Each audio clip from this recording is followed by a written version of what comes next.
mo lang. Hulaan mo lang. Parang meron akong naaninag. May naaninag ka?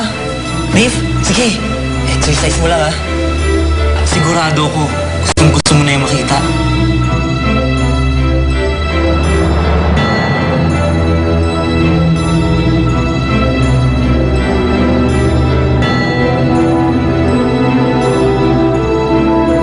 Delikado bang palabas-labas ka? Ayoko na nga humatakot eh. Walang kahit sinong makakakontrol sa buhay ko, kahit sinong demonyo pa. Babalik ako agad. Mag-iingat ho. Ano kaya ibibigay nila sa atin sa season 2? Pagkabigyan ka ng pelikula!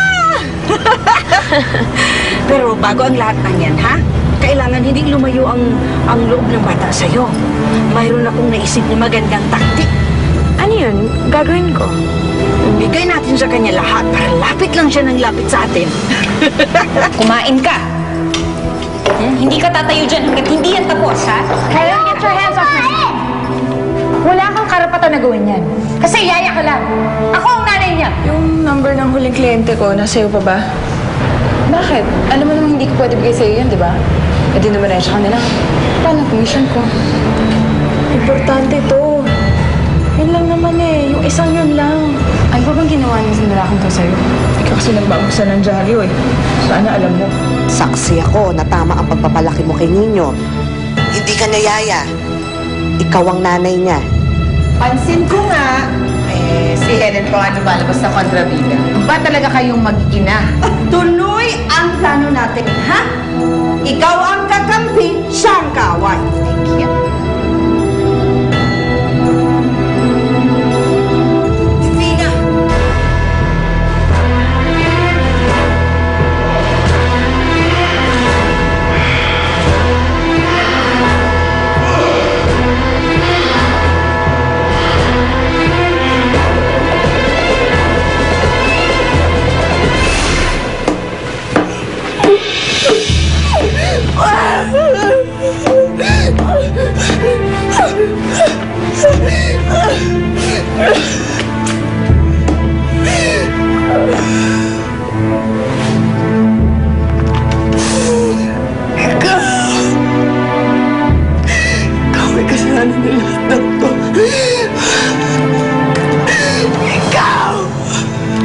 Papatayin kita!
Dave, anak.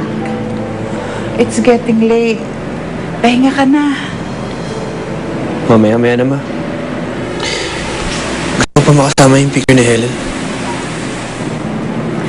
Hindi mo mapipilit makakita, anak. That's an old picture. Gusto mo isa-isahin ko na sabihin sa'yo kung ano ang mga yon? Hindi ko makakalimutan yung araw na yun. Yun yung araw na pakilala ko sa'yo.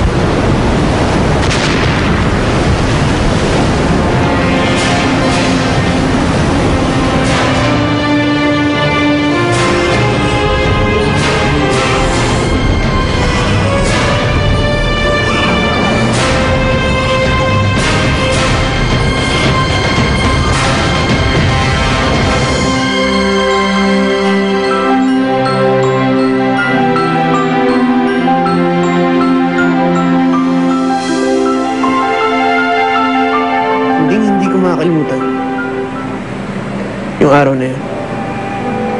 Dahil yun yung araw na nagkaroon ng kulay ang buhay ko. Dapat nung una pa lang, pinaglaban ko na ang nararamdaman ko para kay Helen. Anak,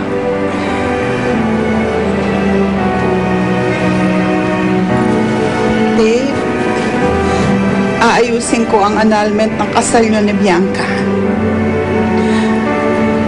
Pagkatapos magagawa mo, gusto mo. Mari, si Helen, hindi ako tututol. Hindi ako tututol, anak, basta sa kaligayahan mo.